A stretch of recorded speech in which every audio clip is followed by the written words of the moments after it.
Scene 1. The business dinner setup. You're not enough, Scott. You've never been enough.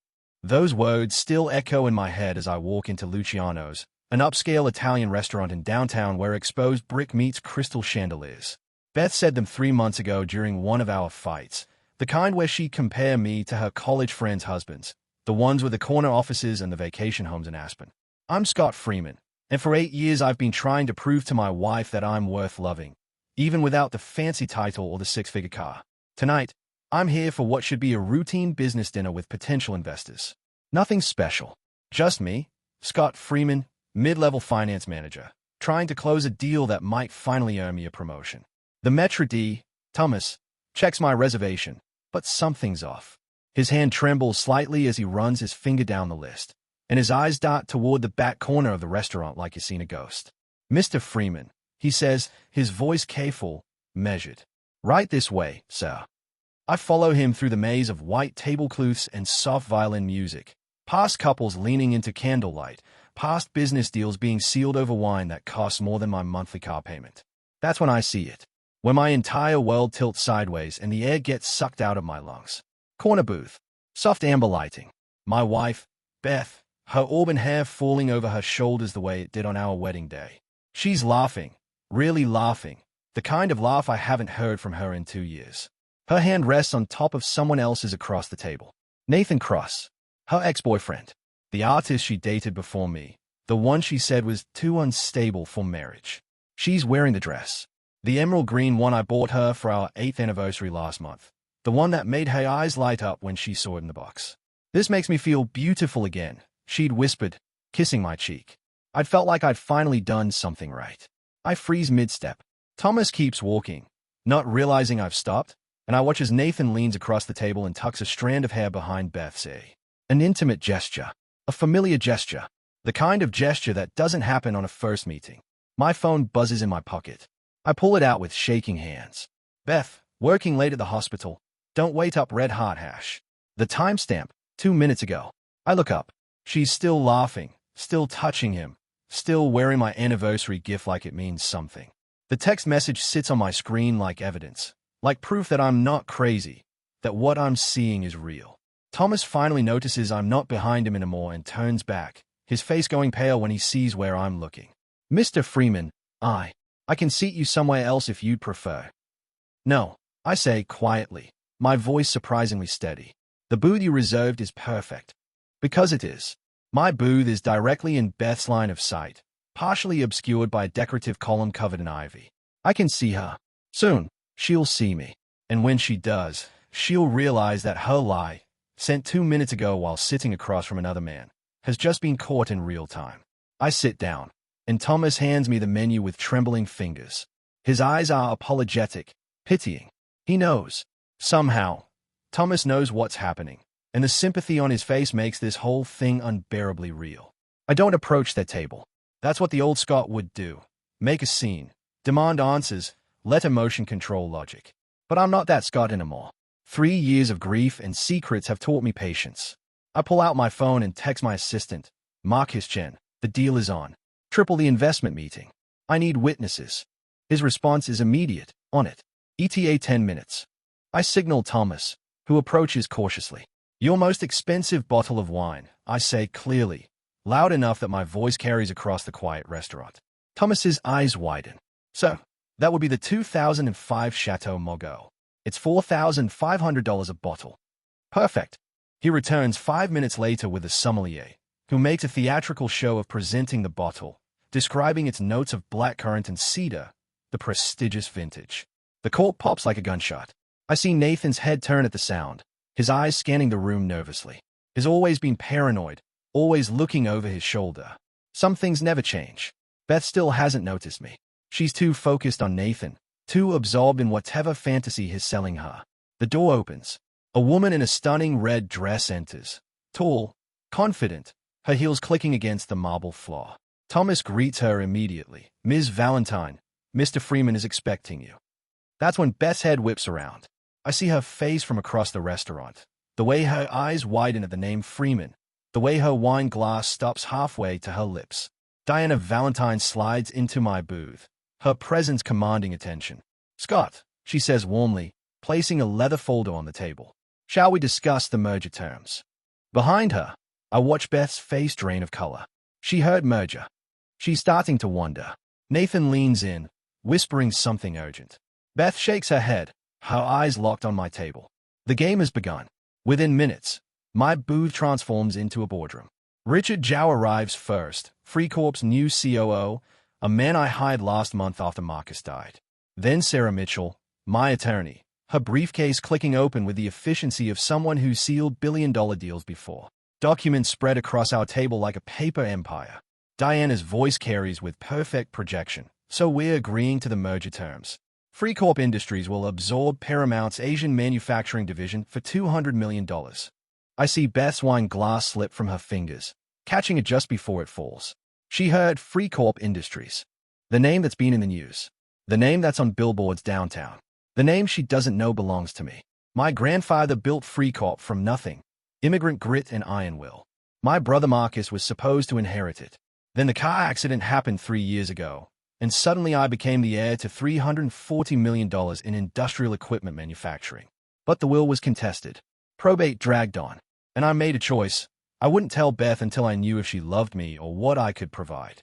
Our marriage was already cracking after we lost Oliver, our son, at 16 weeks. She blamed herself, then blamed me, then blamed our ordinary life for not being enough to fill the hole he left behind. I wanted to know if she'd stay through ordinary. I have my answer now. Thomas approaches with a phone. Mr. Freeman, urgent call from Tokyo. I take it, speaking in flawless Japanese, a language I learned for business that Beth doesn't know I speak. When I hang up, I see her face. Pure shock. Nathan's whispering frantically now. She's shaking her head, staring at me like she's seeing a stranger. Beth stands abruptly, her chair scraping against the floor. She mumbles something to Nathan and heads toward the bathroom, a path that takes her directly past my table. She freezes when she sees the FreeCorp Industries letterhead spread across our documents. Her eyes scan the papers, the numbers, the signatures.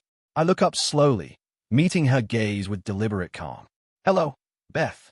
My voice is pleasant, conversational. Thought you were working late at the hospital. Her mouth opens, closes. Scott, this isn't. I raise one hand gently, cutting her off. Please, don't let me interrupt your evening. I'm in the middle of a $200 million merger discussion. I gesture to my companions. We'll talk at home. I turn back to Diana and Richard as if Beth is a stranger who briefly interrupted our meal, as if my heart isn't shattering behind my ribs. Sarah speaks up, her voice carrying perfectly. Congratulations again on the probate finally clearing. Scott, your grandfather would be proud of what you're building with FreeCorp. $340 million is a substantial inheritance to manage. Beth staggers slightly. I don't look at her, but I feel her shock radiating outward like heat. She walks away on unsteady legs. I watch her reflection in the window, the way she grips the wall for support, the way her hand goes to her mouth. Back at Nathan's table, I see him lean forward eagerly when she sits down. She's talking rapidly, her hands gesturing. He's listening with the intense focus of a predator who just realized the prey is bigger than expected. Diana touches my hand gently. Are you all right? Perfect. I lie. Let's continue. I can't hear their conversation, but I don't need to. I've seen that look on Nathan Cross's face before. 8 years ago when Beth first introduced us at a coffee shop, right after she'd ended things with him. The look of a man calculating odds, weighing options, searching for angles. Beth's hands are shaking as she grabs her water glass. Nathan reaches across, covering her hand with both of his, a gesture that looks comforting but feels possessive. His lips move rapidly. I imagine what he's saying. This changes everything, baby. Think about what you deserve. California's a community property state. You've been married 8 years. That's half of everything. Beth looks shocked, pulling her hand back slightly. Her mouth forms words I can read. I thought we were. That's when the man in the dark suit approaches the table. I recognize him immediately. Victor, a debt collector I've had dealings with through FreeCorp's collections department. Is efficient, relentless, and completely uninterested in discretion. Nathan Cross. Victor's voice cuts through the restaurant's ambience like a knife. You need to come with me. You have outstanding debts that require immediate attention. Nathan's face goes white. Actually white. Like all the blood has drained straight to his feet. Beth's head snaps toward him. What is he talking about? This is a mistake. Nathan hisses, standing up. I'll handle this outside. You've been dodging us for 3 months, Cross. Victor's voice gets louder. $6,000 to $7,000 doesn't just disappear. When were you planning to pay? I watch Beth's face transform, from confusion to dawning horror to something that looks like nausea. 6 to 7,000, she whispers. Nathan grabs Victor's arm, trying to pull him away, but knocks over a water glass in the process.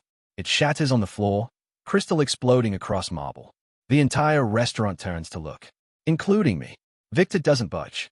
His 6'4" of pure professional intimidation, and Nathan's desperate grip on his sleeve looks pathetic in comparison. Not here, Nathan pleads, his artistic charm crumbling. We can discuss this outside. Privately. Privacy ended when you stopped returning calls. Victor pulls out his phone, reading from the screen.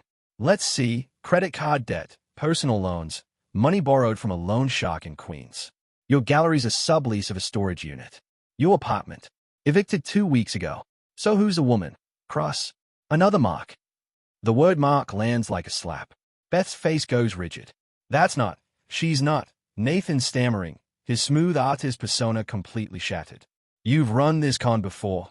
Victor continues, clearly enjoying this. Find a lonely woman. Promise her the world. Get access to her money or her husband's accounts. We've talked to 3 other women you scammed in the past 18 months. Beth stands up so fast her chair topples backward. What? Nathan reaches for her. Baby, he doesn't know what he's talking about. I love you. This is all a misunderstanding. She steps back, and I see it. The moment the fantasy dies. The moment she realizes she threw away her marriage for a con artist with practiced lines and empty promises. Thomas appears with a dustpan, quietly cleaning up the broken glass while the drama unfolds. He makes eye contact with me and gives the slightest nod. He's been documenting everything. Timestamps, photos. He knows I might need evidence. I remember the day Thomas's daughter needed heart surgery. The day I anonymously paid her $180,000 medical bill through the Freeman Trust. He never knew it was me until tonight when he saw my name on the reservation. Loyalty is earned in quiet moments. It pays off in critical ones. I stand up. Every eye in the restaurant tracks my movement. Beth's face goes from pale to ghost white. Nathan looks like he might vomit. But I don't walk to them. I walk to Victor. Excuse me, I say calmly. How much does Mr. Cross owe your organization? Victor sizes me up, confused. 6 to 7,000 in principal. With interest and fees, 71,500. Who are you? I pull out my phone, open my banking app. Scott Freeman. And I'm about to make your evening very simple. 30 seconds later, Victor's phone buzzes. He looks at the screen, then at me, then at the screen again. You paid the full amount. Why would you do that? Because I believe in giving people what they want. I turn to Nathan, who's frozen in confusion and terror. Nathan, you're free and clear. No more debts. No more collectors. No more excuses. Now you can give Beth your complete, undivided attention without any distractions.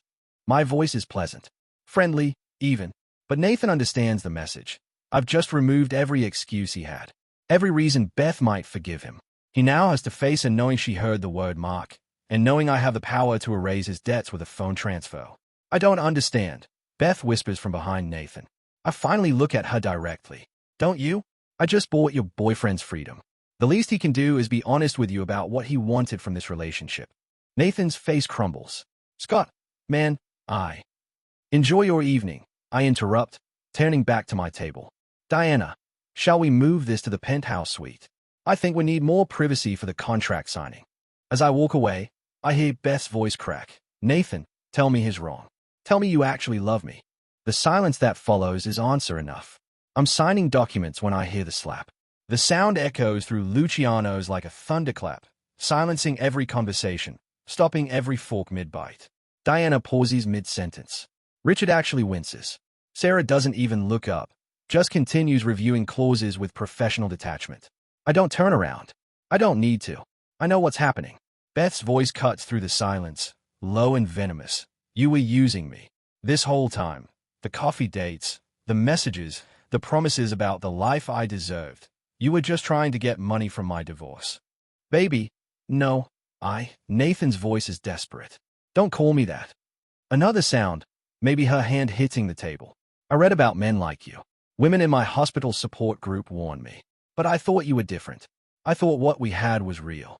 It is real, Nathan pleads. Just listen. You asked about Scott's job, our house value, our savings. You asked if we had any investments. Her voice is shaking now, pieces clicking together. You were building a case for how much you could get. I wasn't a person to you. I was a retirement plan. That's not Faye. Faye. Beth's laugh is broken glass. You want to talk about Faye? I have a husband at home who brings me soup when I'm sad, who leaves notes in my lunch, who still tries even though I've been cold to him for 2 years. And I threw that away for a con artist who can't even pay his rent. Beth, please. No, we're done. Delete my number. Lose my address. If you ever contact me again, I'll file a restraining order. I hear her footsteps, high heels on marble, purposeful now, coming toward my table. Diana meets my eyes. Do you want us to leave? No, I say quietly. I want witnesses. Beth appears at our table, mascara tracking down her cheeks like ink in rain. My investors politely excuse themselves, moving to the bar but staying close enough to observe. Witnesses, just like I need. She sits without asking, and for a moment we just look at each other. I see the woman I fell in love with 9 years ago at a medical conference. Brilliant, funny, with a laugh that made me believe in second chances. I also see the woman who compared me to her friends' husbands, who went cold after we lost Oliver, who texted me a lie 2 hours ago. How long have you known? Her voice is small. About FreeCorp. 3 years that the will existed. 6 weeks that probate finally cleared. She flinches like I've hit her. And you didn't tell me. I wanted to know if you'd stay. The words come out harder than I intended. I wanted to know if you loved me, Beth. Not what I could buy you. Not the life I could provide. Just me. I made a mistake, she whispers. I was lonely and broken and he made me feel wanted. I cut her off while I was at home making your favorite butternut squash soup, leaving post-it notes on the bathroom mirror telling you you're beautiful, sleeping on the couch for 6 months because you said you needed space. My voice cracks. I lost Oliver too, Beth. I lost him, and then I lost you. But I never stopped fighting for us. When did you stop? She opens her mouth, but nothing comes out. Diana Valentine approaches our table, saving Beth from answering. I'm sorry to interrupt, but Scott, the signature page needs you. It's an exit, a lifeline. I stand. Beth grabs my hand, the same hand that was holding Nathan's an hour ago. Please, don't go. Don't end us like this. I look down at her hand on mine. Her nails are painted the deep red I love, the color she wore on our wedding day. Her engagement ring catches the light. 2 carats that took me 3 months' salary to afford back when I was just Scott Freeman, nobody special. Beth, I gave you 8 years. I gave you patience after Oliver died. I gave you space when you pushed me away. I gave you everything I had. I gently remove her hand. What are you giving me? Another chance to wonder if you're texting him? To question every working late message? To sleep alone while you decide if ordinary me is enough? I love you. Her voice breaks. I know I messed up, but I love you. You love the idea of what I can give you now.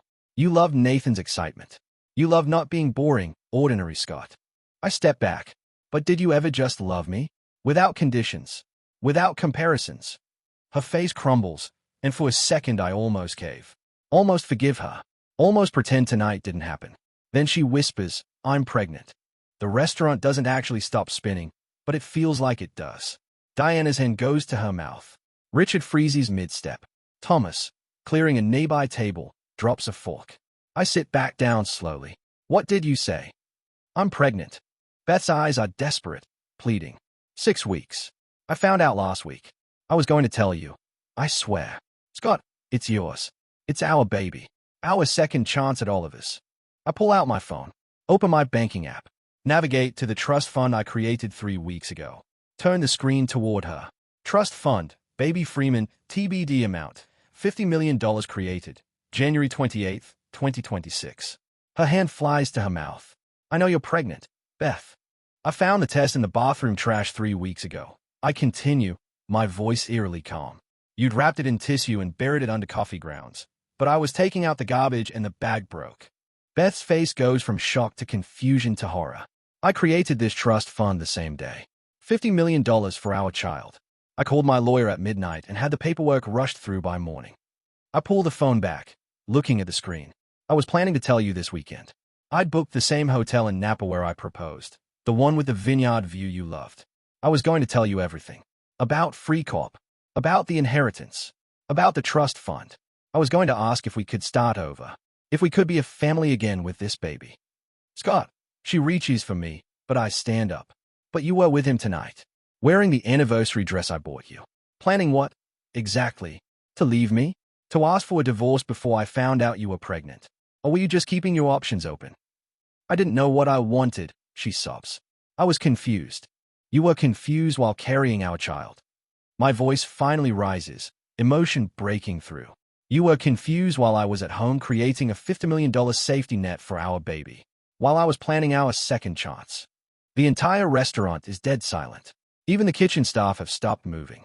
I'll make sure you and the baby are taken care of, I say quietly, pulling out my wallet and leaving $500 bills on the table. You'll never want for anything financially. Our child will have everything. The best schools. The best opportunities. Everything. But, Beth whispers, knowing what's coming. But I can't be with someone who doesn't choose me.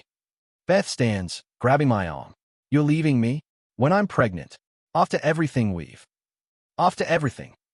The words explode out of me, and I don't care who hears anymore. After everything. Beth, I buried our son in my heart and showed up for you every single day. I watched you cry yourself to sleep for 6 months and never once stopped trying to reach you.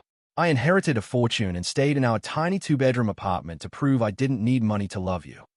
My voice drops, cold and final. I was ready to forgive tonight. I was ready to assume you were just having coffee with an old friend. Maybe I'd have been mad, but we could have worked through it. I stepped closer, but then I saw you touching him, wearing my gift, lying to me in real time, and I realized something. You're not sorry you did it. You're sorry you got caught. I walk toward the exit. She follows, heels clicking desperately. Scott, please. I turn one last time. Behind her, I see Nathan still at their table, head in his hands. I see Thomas standing near the kitchen, his eyes wet. I see Diana and my legal team watching with professional sympathy. I would have given you the world, Beth. The houses, the travel, the life you wanted. You just had to wait one more week. But you chose him. You chose the fantasy. I take a breath. So here's my reaction, the one that leaves you speechless. I choose me. Finally, after 8 years of choosing you, I choose myself. Diana appears with my coat. Sarah has the contracts in her briefcase. Richard holds the door. As we walk out, Thomas approaches Beth with her coat. Your table has been settled. Mr. Freeman took care of everything. Outside, my phone rings. Unknown number. Mr. Freeman, this is Detective Morrison. We need to talk about Nathan Cross. He's been under investigation for fraud, and your wife's name has appeared in several of his communications. I look back through the restaurant window. Beth stands alone, frozen, surrounded by the wreckage of her choices. Speechless.